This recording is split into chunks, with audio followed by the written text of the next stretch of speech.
We gotta do a countdown. Check the mics. Everything good? Kevin, can you say something? 1, 6, 5, 10, 9. Kevin Hart, how are you, sir? How are you, sir? Listen, before I do these out of context conversations, I like to set my intention. So my intention for this convo is to properly shine the light on the historic career of Kevin Hart, the entertainer, the mogul. Okay. I want to put who you are and what you have done in its proper context for people. I love it. Okay. Now, you once said in an interview, you said life is a book and you determine how it ends. What would you title this chapter of your life? Understanding. I would say understanding. 45 years old, and I understand the purpose, I understand the value, I understand the real reward. So I think, this is about clarity. This is about having a bigger and better vision based off of my now understanding. 20 years ago, when you was 25, how would you define success? What did it look like to you? Success at 25? Well, when you were 25, Yeah. what did success look like to you? Success at 25 was no free weekends because you were booked, whether it was comedy clubs or colleges. The stand-up calendar was full. The only thought was comedy, right? And I think, the opportunities for acting that came and sprinkled in here and there, it was cool moments, but the stand-up and being a headliner in stand-up, nothing was bigger or better than that. So how do I get a full calendar? How has achieving the success you've achieved reshaped your definition of what you thought success was 20 years ago? I mean, it's completely different. The success is like, it's layered because you think it's financial. And then after that, you think it's material once you get financial. And then it makes a weird shift where it turns into like happy, right? And what level of success do you have to reach for you to understand that happy is always and should always be the first thing? And how do you get that? How do you get to that? The success is like it's a journey. It's a journey that you embark on and go through all this stuff to get there and go, I was this then. Like I was happy and I was vibrant and I was fun.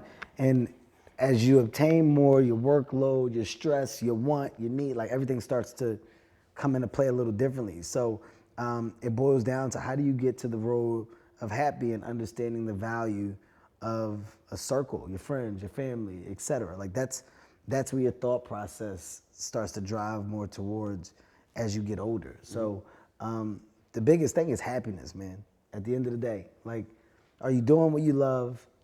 Do you absolutely find joy in that thing that you're dedicating yourself to on a day-to-day basis?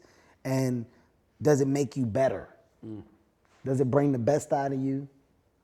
Does it bring the worst out of you? Like you gotta start to do that. So my joy now comes in helping and creating opportunities to see other people get to the place or to help position other people correctly to do the thing that they want to do or to find the happiness in the thing that they are thriving towards. That's my new happy. Have you always been happy? Through every stage of this business and this career of yours, have you always been happy? Because you always present very happy. Yeah, I'm not an unhappy person. Yeah. Right? Like I'm a good person. Good energy behind me. But my patience isn't, my patience isn't as long as it should be. My patience is extremely thin because, the more work you take on, the more you're dealing with it on day to day. So I think I've definitely been spread thin. And in being spread thin, you because you're trained and you got one track that you're on, and the only thing is this. Everything else in the way of that kind of has to be pushed to the side. So my happiness at one point was coming on just trying to achieve the goals. And I think during that time I probably overlooked a lot of things that were real definitions of true joy, true happiness. But because I had the tunnel vision, I was focused on this thing. So I don't think I've never not been happy. I think that I've definitely been absent-minded at times. I don't think people realize that you always haven't had success, right? Like when you think about 20 years ago, you got a shot in the industry. You had a sitcom on ABC, The Big House, major motion picture, Soul Plane. And it was once said that you already had those deals when you came to LA, and no one had ever heard of a comedian who came to LA and in his first year in LA had all of that. People never heard of that before you or since you. So my question is, how did you achieve all of that? Kev?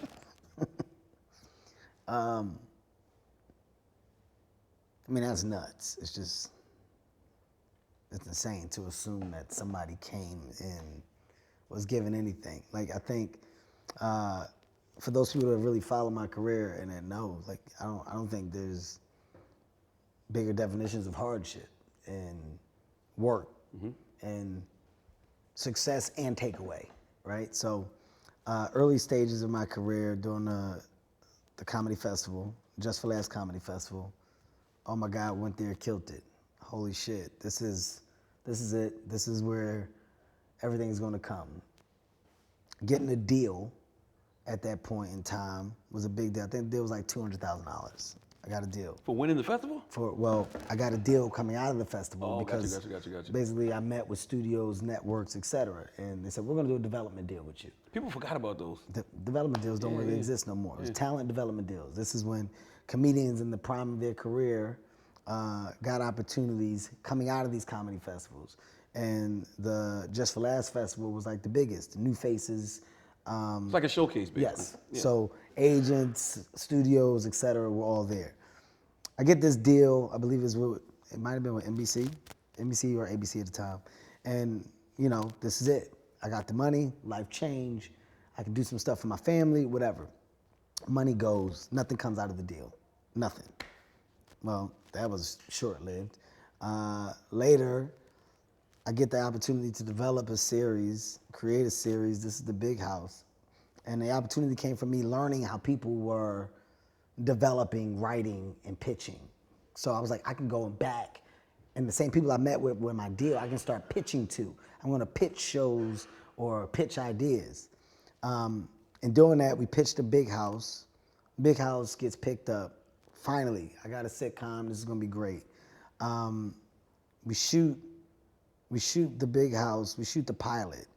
Pilot gets picked up, time for me to go to New York, do the upfronts, announce it. Before I take the stage to announce my show is gonna be on ABC, and this is the biggest thing ever, they pulled me back, and they said they're deciding not to pick up your show. Wow. Yeah, right there. Are you serious? I'm here. Like, I flew the cast in. This is exciting time. Yeah, no, we're not. They're not gonna do it. Can you stand over there? That fast. It's over. I gotta go home. I'm on a plane, no show.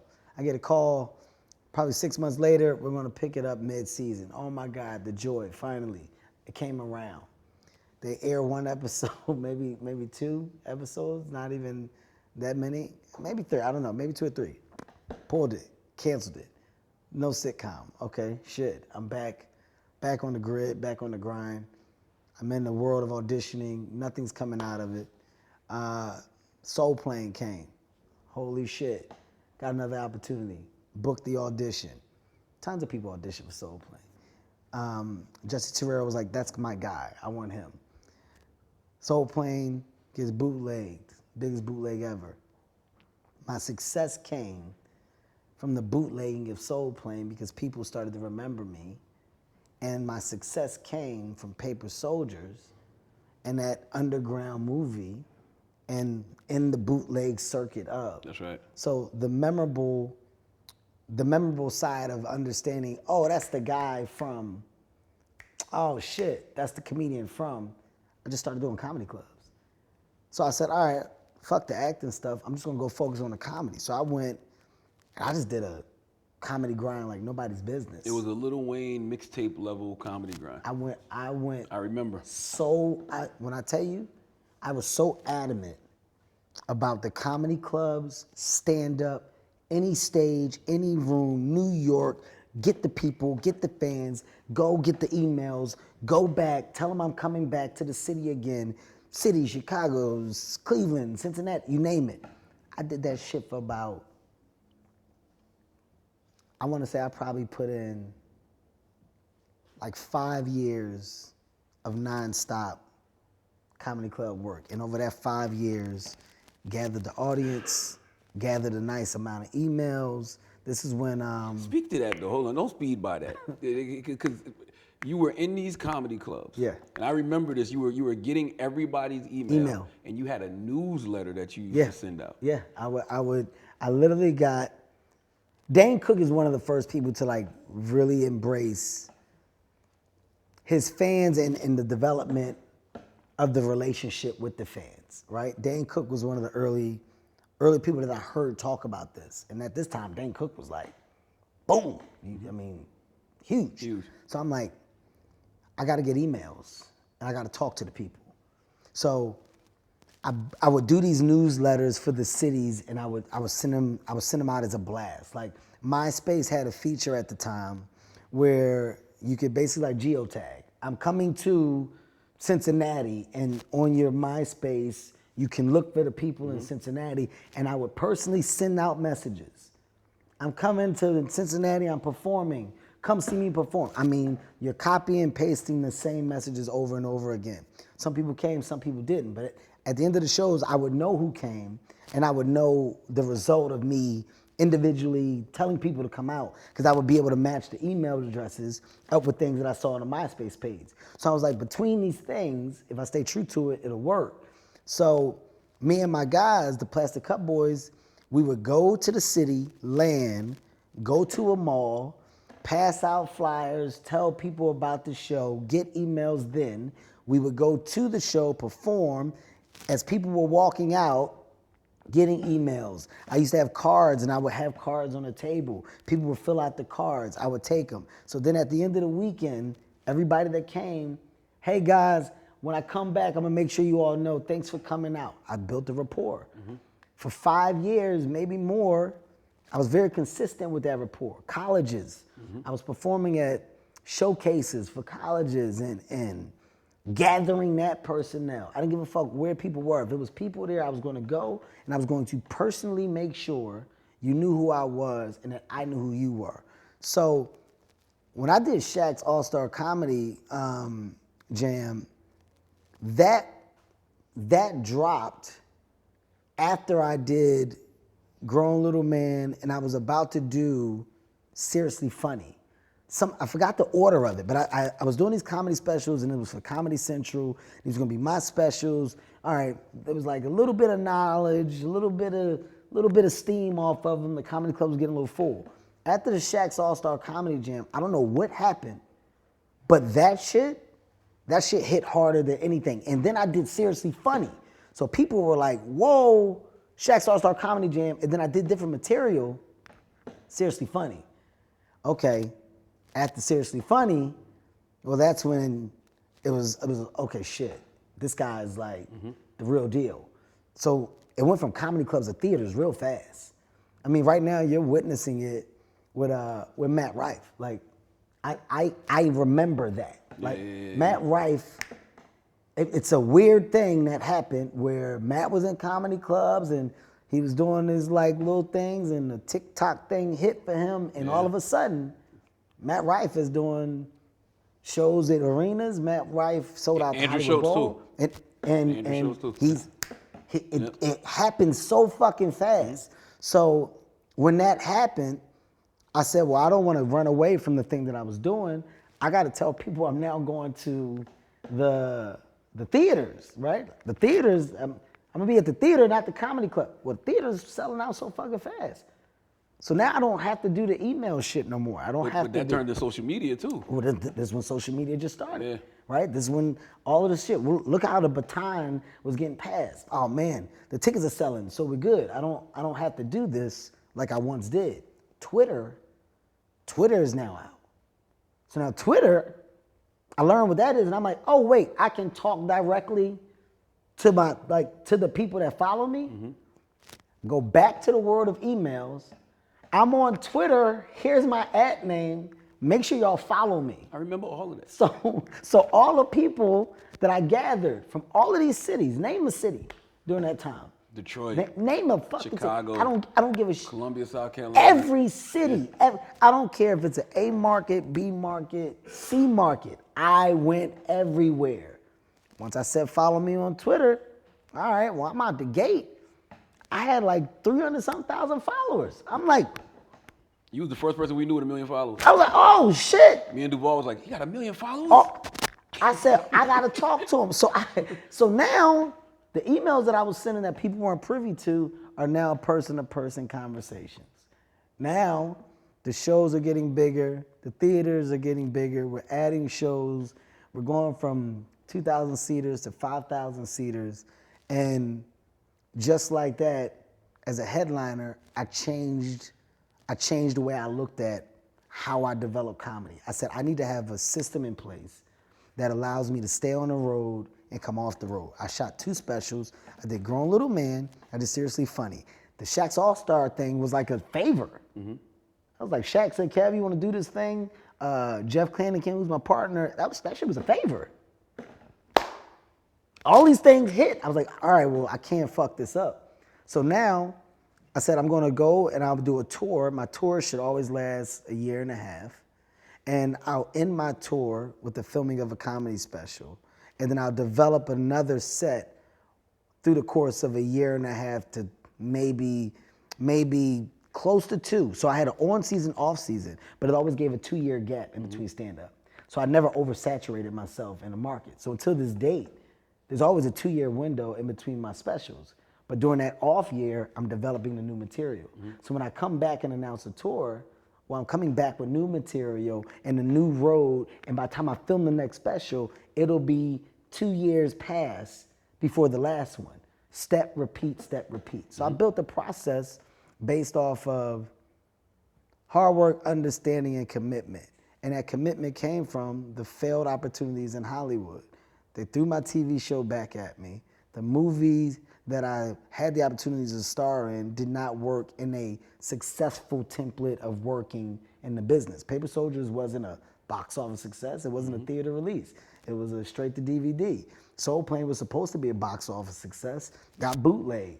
Basically, another straight to DVD, if you ask me. So because Don't of sleep that, on the Russ Parr film either. the Russ Parr film, you're talking about, well, you got 2. You got Something Like a Business, and you got 35 and 10, yeah. right? So these are my big opportunities at that time. None of this shit was huge successes. These were all cultural fucking pieces of IP that we grabbed onto and supported and loved.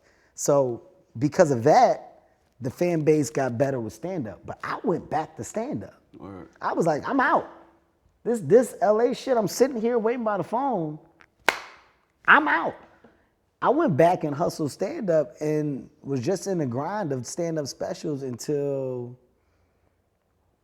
Will Packer came to me. This was after my parents. I want to say, I don't know, maybe my 3rd or 4th special. When Will came to me for Think Like a Man. We're talking 2009, 2008, I don't know, maybe 3rd or 4th. The reason I'm glad you're having this conversation is when I think about all of these opportunities you had, I see you doing that for other black creatives now. So Absolutely. When Russ Parr had the opportunity, he put you in something. When Dame Dash had the opportunity, he put you in something. Will Packer, he put you in something. Shaq, he put you in something. You're doing the same exact thing for people now. But you know the realization though, man, is like, the people are putting you in something because they have something to put you in. That's right. Right? We're in a time now where it changes because the expectation of what you're supposed to do doesn't match the energy of what you're actually doing. And I think, that line is blurred a little bit. Like, Shaq called me, Jeff called me. I'm like, yeah, of course. It just so happened that that was the thing. But they were doing a thing at the same time. It matched up. Mm-hmm. I'm trying to create more things that can hopefully be the thing for someone else. Now, you don't know. I don't have a strong grasp on the business to go, this is gonna launch you, you're gonna be a star, get ready, here it comes. I just know, like, hey man, I got some dope IP I wanna create. Some movies are mine, some aren't. But hey, here's opportunities. Here's a blender of opportunities that I can put people in and continue it and grow within it. I mean, when you look at just what we're doing at Heartbeat in the scripted and unscripted space, it's all based off of the new version of our generation, acting, comedians, writers, directors, etc. I'm saying if I can do 3 to 4 projects a year and we got new faces in them, I'm doing my part. If I can say, hey man, we're gonna shoot 40 comedy specials and we're gonna have those comedy specials on our Fast channel and on this distribution platform, I'm not only giving them a stage, but I'm also giving them visibility. I'm doing my part, right? Like at this point, what is my part?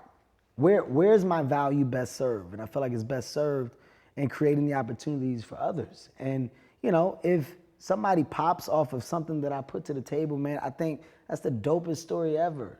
To just be a part of the early stages of the next person's journey, I would be fucking beyond blessed. How does it feel knowing that you have achieved so much success that people think you're an industry plant? I mean, it's the biggest compliment ever, right? You when you hear things like that, you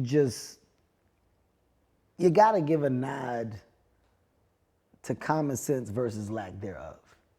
You know, I had a conversation with my daughter one day, and she was asking a question and like debating off of the hypothetical of if something was real versus not. And I said, you know, everything is researchable if you really want to know it.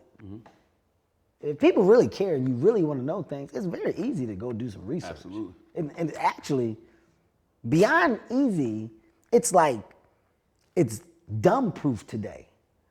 Like Google has it so dumb proof that you can actually type in the dumbest version of a question and Google will correct your question and give you the right side of your question with the options for you to go find the thing that you're looking for. That's right. So if you really give a shit, you can go and see. I mean, the industry plant conversation is what? What is it? What does that mean? Like when you really break that down. It means that's why I want you to tell your story. And I'm glad it's the story, like you said, the story's out there, people want to know. It means that somebody put you in this position. Yeah. And press the button. Yeah. And that's the guy. Yeah. So when I say what does that mean, like what are we talking about? Like so if that's the case, if success is that easy, how many different versions of that would you see to date? And by the way, wouldn't those be the stories that we're highlighting because they're all false? Like, if that's the case, I mean, some things get so ridiculous that catch on, it's astronomically insane to process. Does it bother you? No, I could give 2 shits. Yeah. Like, I mean, that's why you don't hear me address shit or fire back and shit. It's like, you got time to address and talk and come back at people when you have time. I don't have the time. Like not because I'm an asshole, but I don't have the time. I don't have the time to give a rebuttal to that or the energy to give that any type of outside thought. And like I said, if it's something that people are really curious about or people really wanted to know, it's great. Research it. I got a list of things that are taking up your time. Correct me if any of these things have changed. One, people think you're in the Illuminati because you're not just a comedian, you're a businessman. Yeah. Let's just list some of these things. Heartbeat Productions. Yeah. LOL Network, we're serious. Grand Caramino Tequila. SBH Productions, which is our audio scripted company. Fabletics Activewear. Heavenly Heart, which is a health and wellness brand, named after your daughter. Hart House, your plant-based food chain. You partnered with brands like Chase Bank, Nike. I was told you invested in DraftKings, and you're invested in Hydro, which is a rowing machine company. There are plenty of comedians who are just comedians. You are a businessman. Who or what contributed to that business acumen?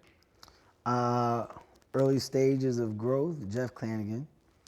Jeff Clanagan, I want to say, is an asset that sparked my entrepreneurial side of thinking. And just from him saying or suggesting, hey man, instead of us going this way, why don't we do this ourselves?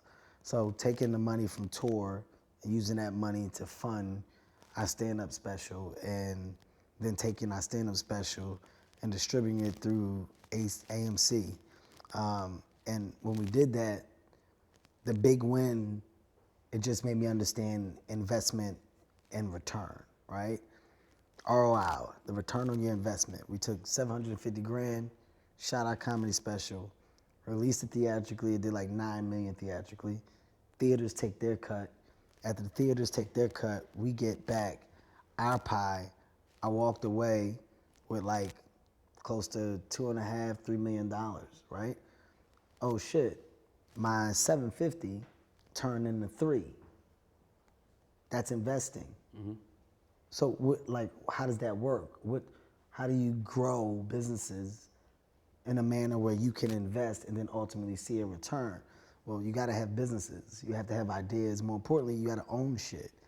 I started to understand the importance of owning shit by realizing how many people that do the same thing that I do that don't own shit.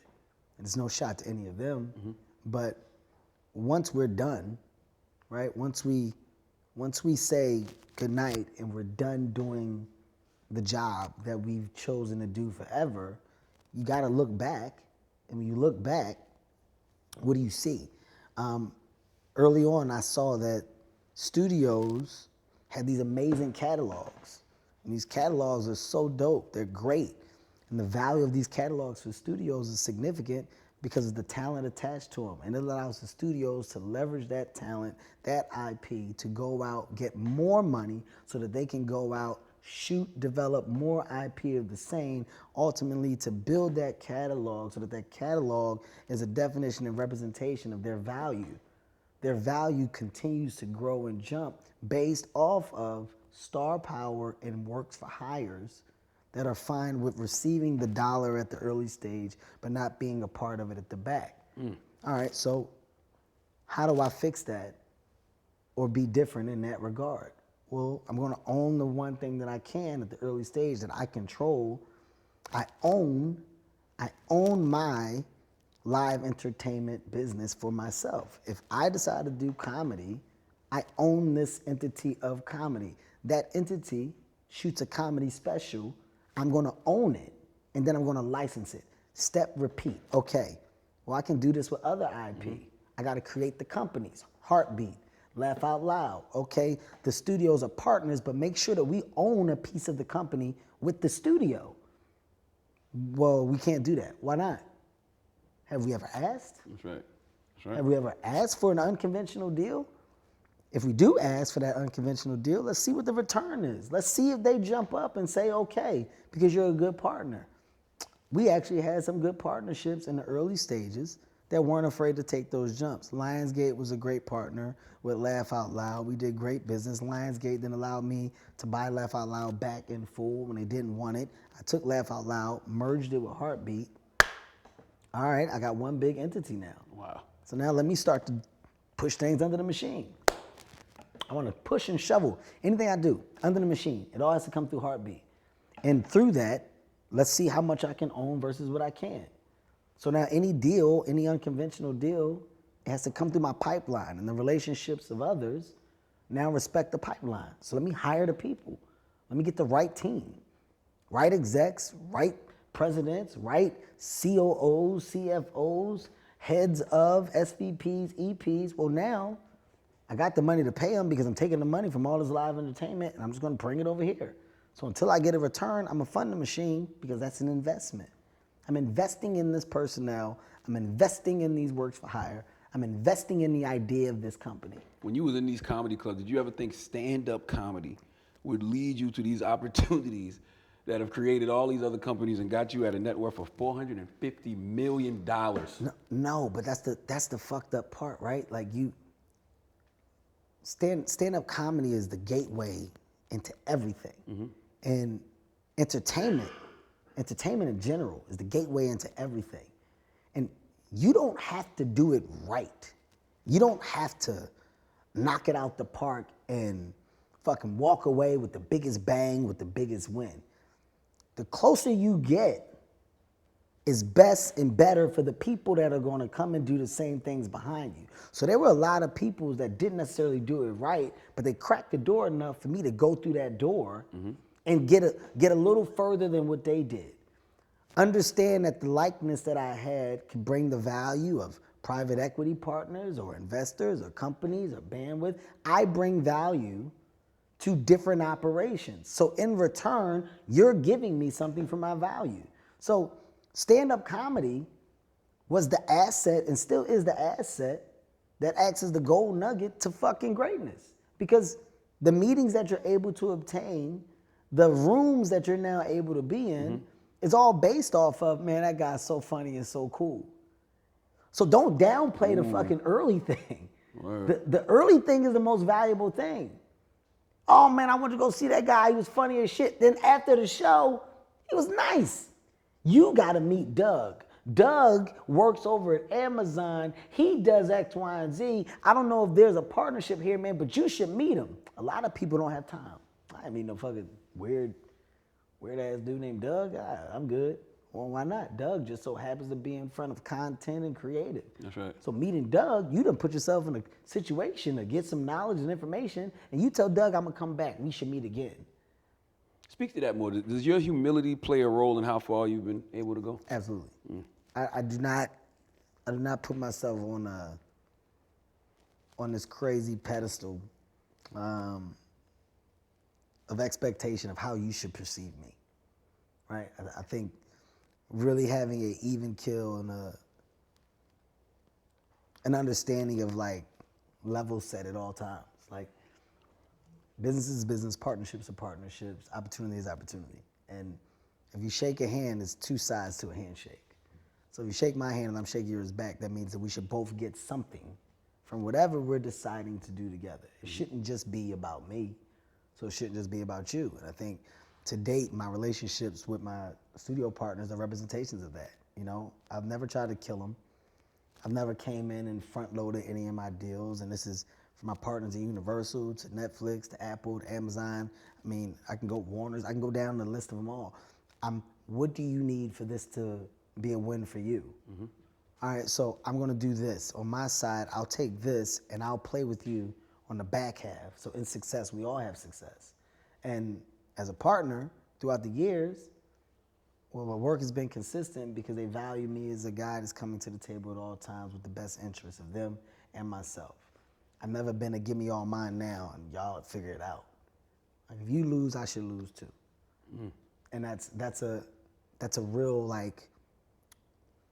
thought that I have in any aspect, right? And the best partnerships that I have, like in Fabletics and I decided to do business because I was with Nike, and Nike were great partners. We developed the sneakers together. We were doing great activations. I mean, some of the best relationships came out of Nike, of just personnel and understanding that business.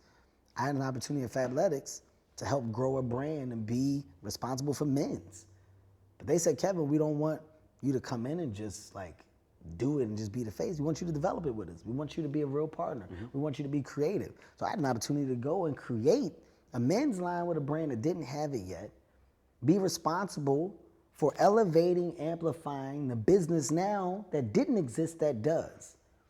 Well, I'm gonna do that because if I do it right, all of my partnerships that I do afterwards, I now got a resume with a receipt.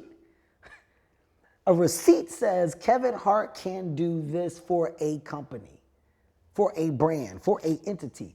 Kevin Hart did this. So I took that, ran with that, and now when you talk about the other partnerships that have come to the table, well, here's what I am as an incubator. Here's what I am as an amplifier.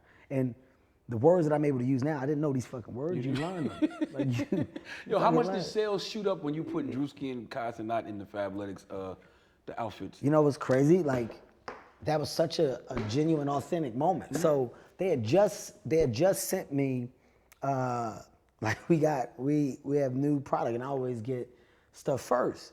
And Kai was joking around like the sleepover, man. You know, we gonna be here late. I didn't know what to expect, so I still had the box. I had the box with me, with the Fabletics stuff. So just in genuine, authentic moment during that live stream, I'm like, I got you a gift, Kai. And I didn't have a gift. I just gave him one of my sweatsuits. We the same size. You want me to believe that you had Drewski's size? Just Not Drewski, that's the second one. Okay. Me and Kai, the first one. Gotcha. I just gave Kai the gift, like as a sweatsuit. So Kai, we put it on. We just playing around. It's my sweatsuit. Coming back, I go, oh shit. That's dope as fuck, man. It's dope because it's just good energy and it's a real reaction. I'm gonna come back, I'm gonna do the same thing because the Kai and the Drewski of it all, well, it's really about me empowering them. I went to their world. Word. I didn't change their world to fit me. I want nothing to do with your world. I want to fucking be a part of your world by showing how dope you are. So I didn't come there as Kevin Hart, the star, and let's talk about all my shit I got going on. I came in and said, well, what does it mean when you do all this shit? What we do now? What? What I gotta do? Money train? Hype train? What? The business has ignored the fact that these guys are the new business. But it fits you though, because your brand is fun. His brand is fun. It's easy. It's an easy, seamless fit.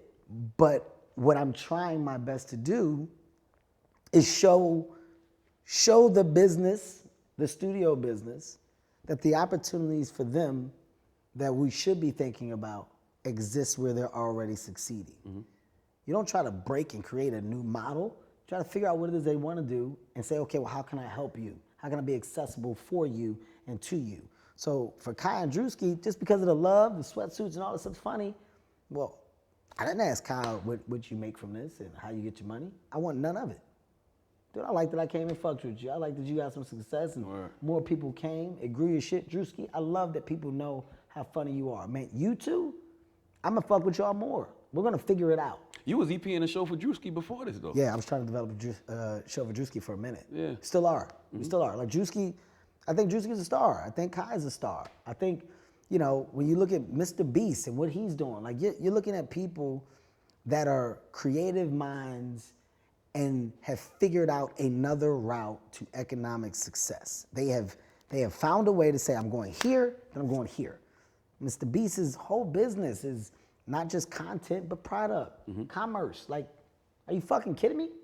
You're talking about a talent that has figured out how to bring commerce to his audience through a platform. That guy's doing it right. Guess what I'm gonna do? Guess what I'm gonna do? Hey, Jimmy, I need to talk to you. I don't want to control. I want to know and I want to learn, but more importantly, I want to partner. How do we sit? How do we talk? Hey, Kai, hey, Drewski, how do we sit? How do we talk? Collaboration is the best form of success. If you can't collaborate, it's a real lonely world, man. And that whole Fabletics thing and just me doing it started off as just a fucking real easy, genuine thing because I had it. Drewski and Kai came back. Hey, man, we're going to throw these on again. Got you, Kev. It's love.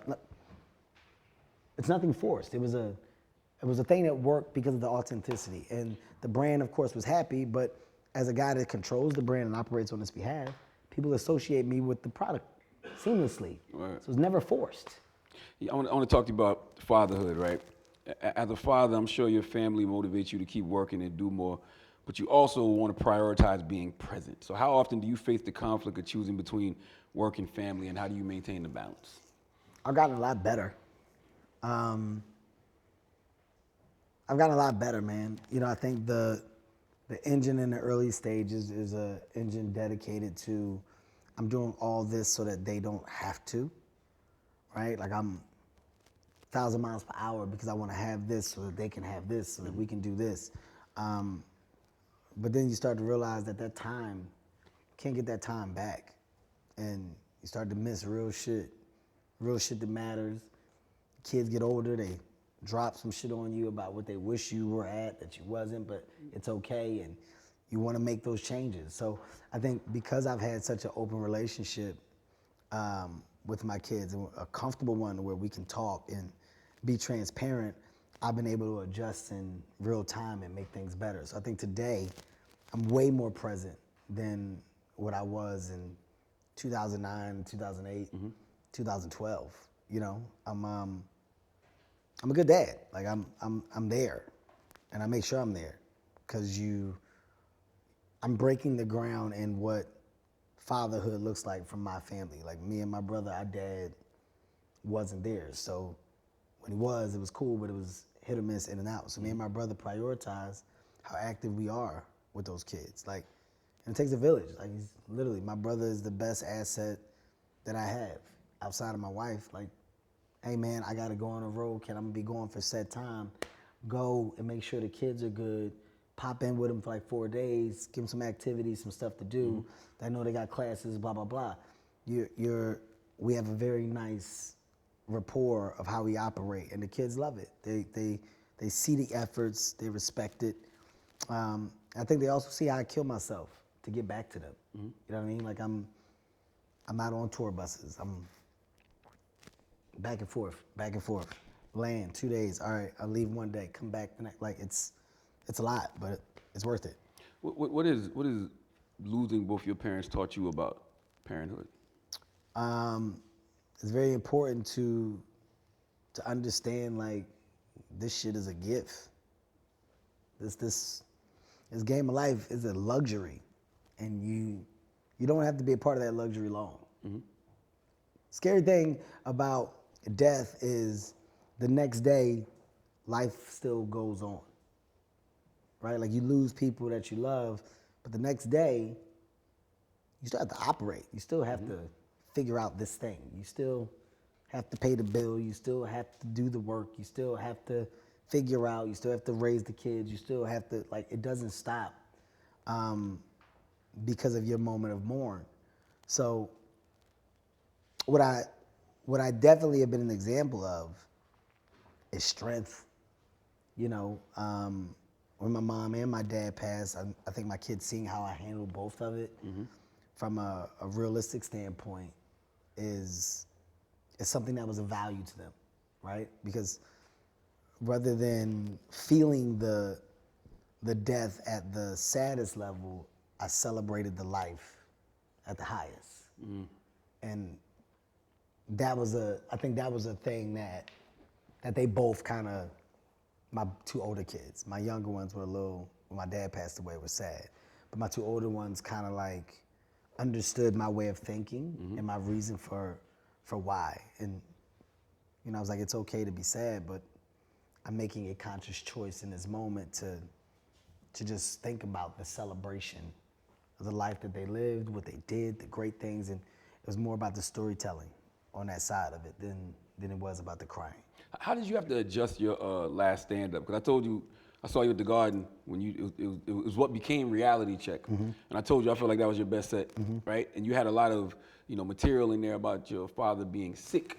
But by the time the special came out, He passed away. He had passed. So how did you have to adjust? I mean, you put it in the past tense, right? Like, you know, when my dad was, I think one of the biggest memories was when my dad would. Or, you know, I mean, it's crazy that my dad's not here, because these thoughts like that I'm having are all based from my dad. Like, everything I kind of just put it in a past moment, and the set became more of a dedication to my father than what it was in the beginning stages. But my dad passed away in the middle of that tour. So I had to finish that set. Actually, you know what's crazy? Where were we at? He just passed away. He had just passed away. We were doing I was doing the set without thinking about it. Like, I'm like, yeah, my dad, and it hit me on stage. Damn. Oh, that's the first time I felt that. Okay. It's in there. At some point it's gonna come out. Like, I just told you, my way of handling it was celebrating the life or whatever. And during that set, that's where I felt like I felt the thing, that emotional thing. and talking about him as if he was still here and knowing that he wasn't. And at the end of that show, I told the audience my dad passed away. Wow. And that's where it hit me. Had to get off stage, got a little water. It's called grief, Kev. Yeah, well, it's okay. I mean, grief is okay, and I'm not saying you don't have it or you shouldn't have it. I'm saying It hit you. it hit me in that moment. And to date, I don't think that I still probably haven't grieved correctly over my mom. Like, I think I accepted it. I knew what it was because I knew it was coming, but I've never had like a thing, like a spiral fallout thing. You know, they say staying busy is a response to trauma. So you stay busy so you don't have to, to avoid dealing with what you probably should be dealing with. If that's the case, I'm probably dealing with a lot. Yeah. I don't know that. Yeah. I'm not gonna fight that because I don't know that. But if there was something to deal with, it could stem from that. But I'm also addicted to work. Like work is a drug for me.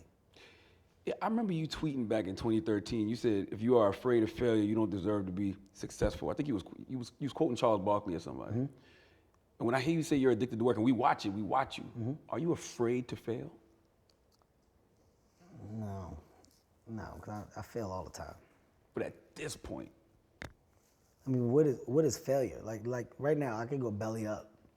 The money could go away, whatever. Like, I'm never not gonna be okay. I know how to get to the money.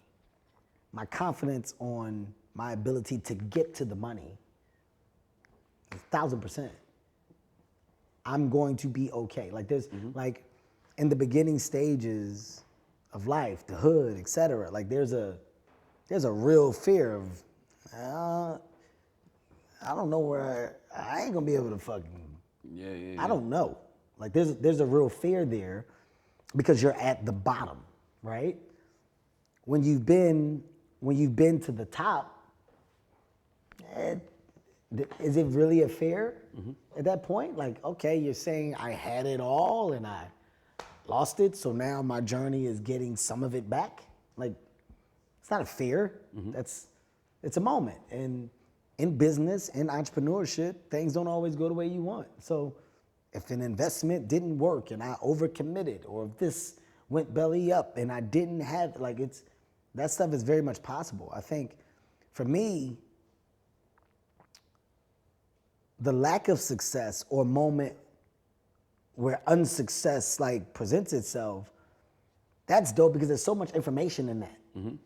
There's so much information you gain from the thing that didn't work, the thing that flopped, the thing that fucking was supposed to, like, there's information value in that. So it's about how you take it.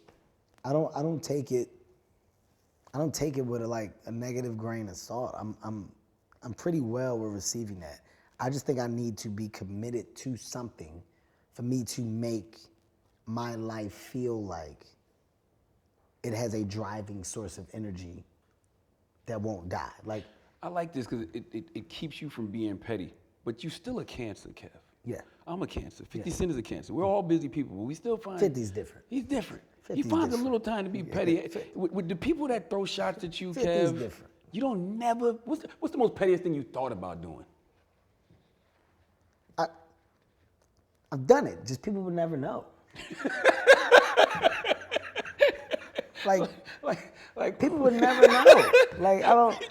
It's like, people would like the public. Here, okay, this is something I said.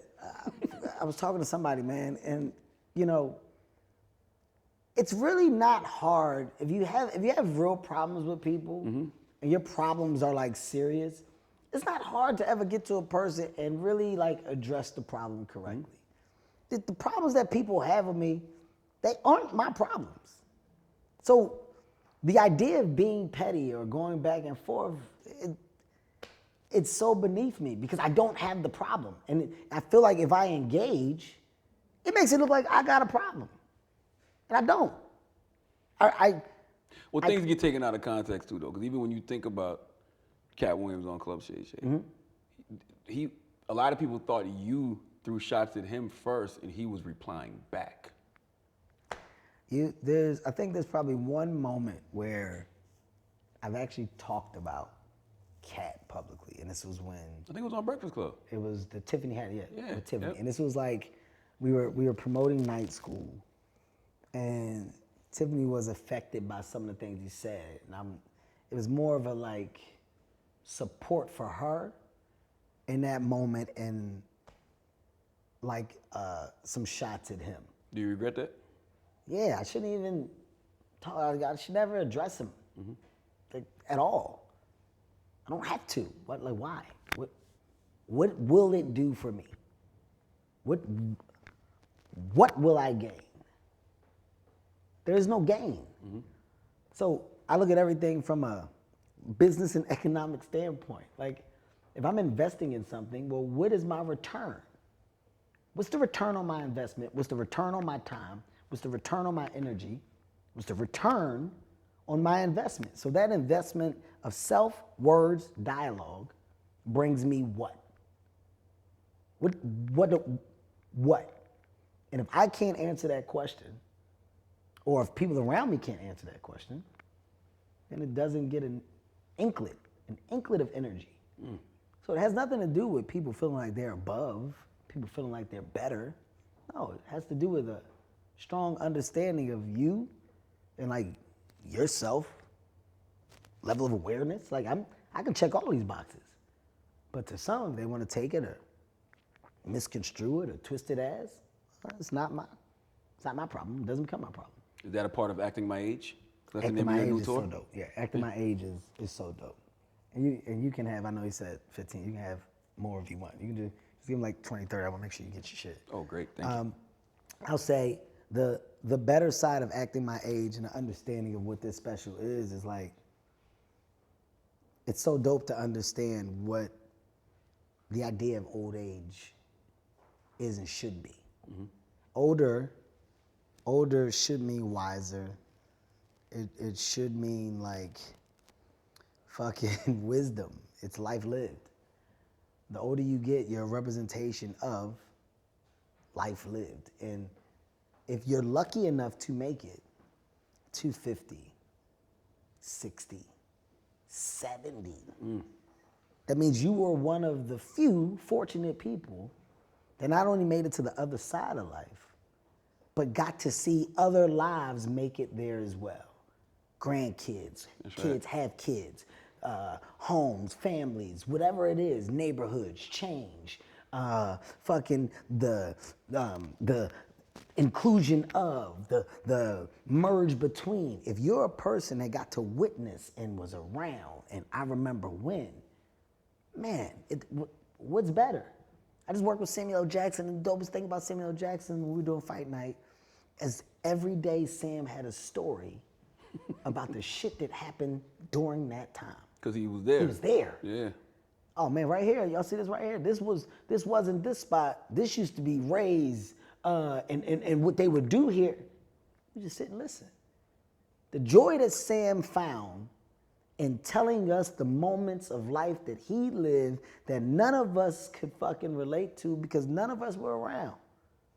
Sam was the one lucky individual from this time that can still talk about it. Some other people might not be here. His other friends from that time may be dead, may not. But he was so happy at telling the stories. That's joy. Word. That's fucking great. So at the age 45, I'm embracing the concept of getting older and being the thing that you're becoming instead of running away from it. Everybody's running this way. Everybody's trying to get younger, pulling the skin back and taking this off and doing it. Like But what does aging look like in a realm where the goal is to remain relevant? That's why everybody's doing the skin stuff and the tux and whatever else, the Ozempic, like. I don't know what other people are going through, so I would never speak on another person's behalf. I would say that if we saw more people celebrate the cool shit about Ages. yeah. Yeah. I think that aging would be highlighted differently, right? And I think the conversations attached to it are one-sided that you hear. We only hear one side of it. And when you're talking about staying relevant, it's all subjective. Like you just said, you had LL here, right? L's dropping an album. 40 years in. Right? Yeah. Been doing it for 40 years. Is he dropping the album to be relevant, or is he dropping the album because he's like, hey man, I miss rap, I'm about to just rap. Yeah. I want to rap and just rap, show motherfuckers I still can rap. Oh, LeBron 21 years in. Is he playing because he's trying to be still relevant, or does he just love the game of basketball? Yeah. Like, Yeah. it's subjective as to how you want to view it. You know what I mean? Like, there was a time where, before all the shit had happened, when I was in Montreal and Bill Cosby was performing, sitting on the stool performing. It's like, you still love comedy. Granted, like I said, it's before all the shit, but like, it's like, if you love something and you just want to be old and do the thing you love, cool. I think it's subjective as to how you view it. And I think you can find so much joy and happy in being what you are, doing what you love, and getting older while doing it. And embracing the younger environment of people that are doing it well. Absolutely. Embracing the younger generation, like, I have nothing but love for this dope ass new wave of comedic talent that we're witnessing today. Like, there's no competition. You home already. Between me, like, there's no competition. Yeah. Like, when I see the Drewskis, the Kais, the Desi Banks, the B. Simones, the Jess Hilarious, the Pretty V, fuck, man. Carlos, like, Chico, Carlos, DC. Yeah, the 85 South, Yeah. DC and Fly, all these guys. And there's so many to name. Matt Rife, who I just talked about as well. I mean, I can go down a crazy list. Mulaney, who's Ryan doing fucking Davis. great numbers. Ryan Davis, another funny one. Like, there's so many funny people out there. And the world of stand-up comedy has gotten so big. Andrew Schultz, yeah. crushing. It's dope as fuck to watch people crush. It's dope as fuck to watch people find success. And guess what? It does nothing to mine. It doesn't hinder my level of success in any way, shape, or form. And I think, like, people have a hard time realizing that, right?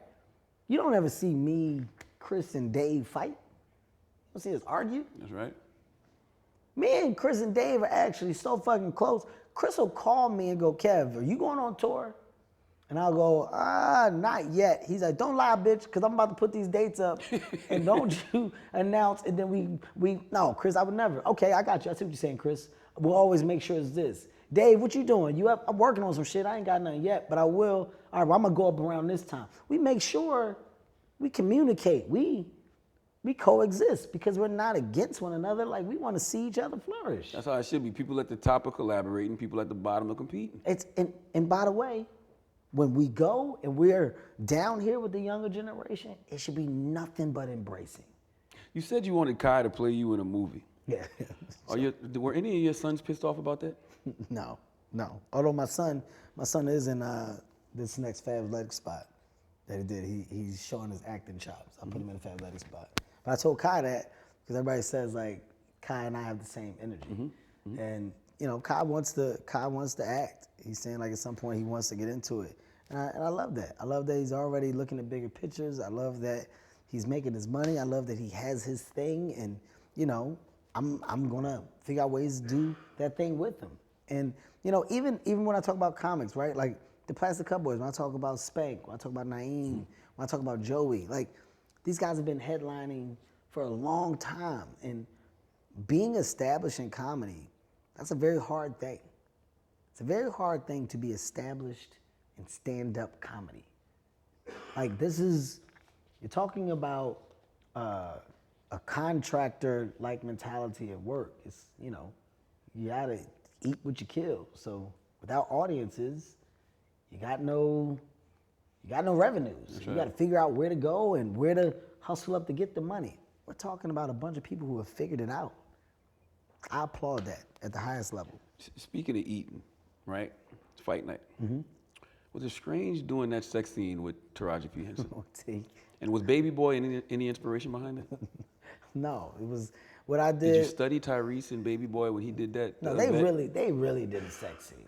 They really, like Tyrese and T really did a sex scene. Like they had a lot of shit to do in that scene. The story of that scene told so much. You had flashbacks that she had to go through. Oh yeah. It was a lot. It was a lot that went into that. Mm-hmm. I mean, T's my sister, so I minimalized it to where, you know, we don't have to get that active, and we don't have to do that much. And I think, you know, in any project, it's all about the story that you're trying to tell. And if me and Taraji had to tell a different side of a story for the purpose of the IP and to set up the future thing that's gonna happen, okay, yeah, you can go there. But the relationship between Viv and Chicken Man is one of her being this down-ass chick and has rolled with him and will ride with him for anything. Our sexual relationship isn't the highlight. It isn't stronger than you saying, I got him and I know he got me. Word. So how do we make sure we toe that line? And that's also within the creative. I haven't had to do anything crazy like that in any project that I've done to date.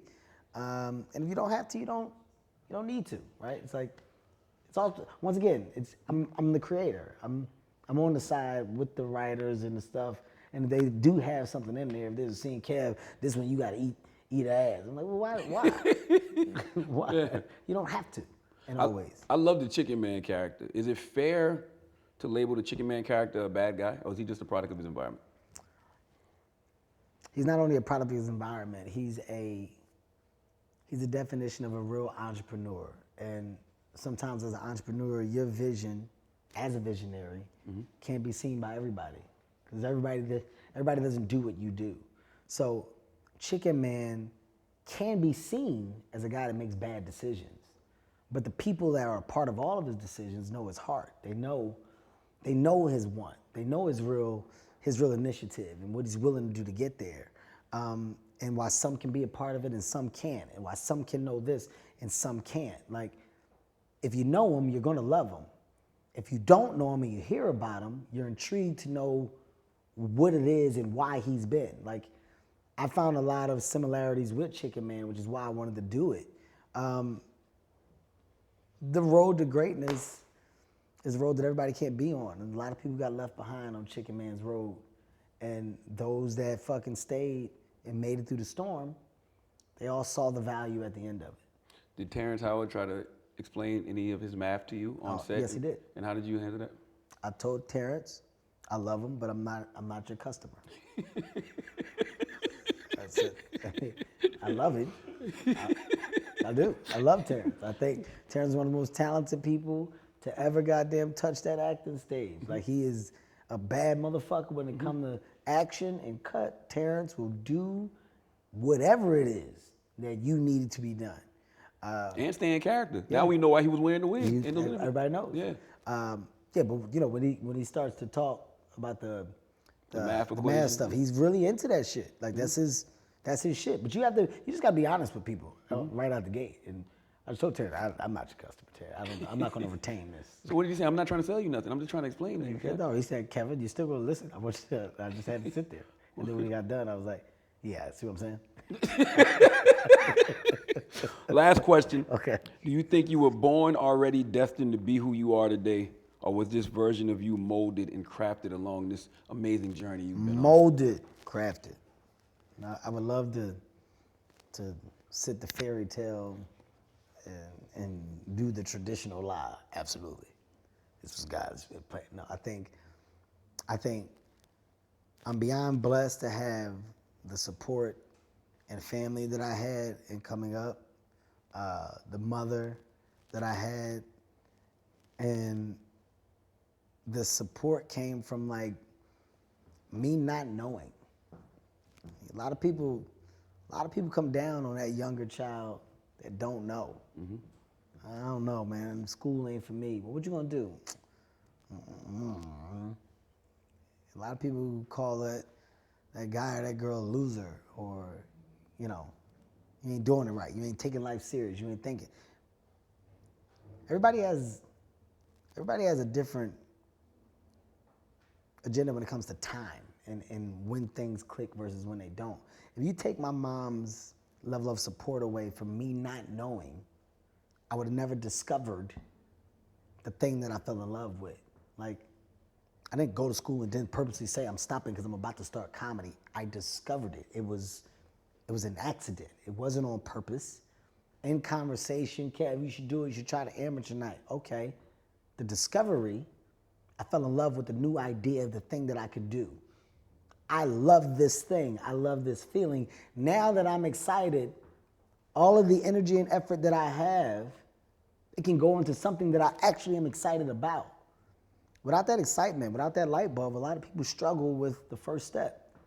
It wasn't until I got my light bulb, I hit the ground running. And then after that, and seeing your result of hard work pay off, well, you attach that same effort and energy because you know what it feels like to put 100% into something and then see it work.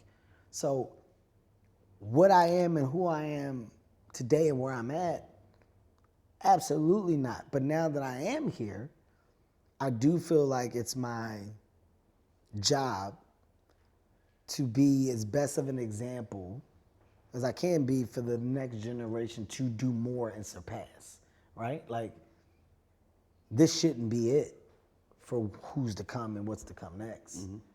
I'm just a version of new that was able to do. Like, here's what I was able to do. Mm-hmm. But when I'm fucking 55, God willing, or 60, I would love to see the next version in position to do more or prepared to do more. Well, you're making it easier for the next generation, Kev. I appreciate you, man. Keep growing, my brother. Great talk. Great dialogue. Yeah. Yes, sir.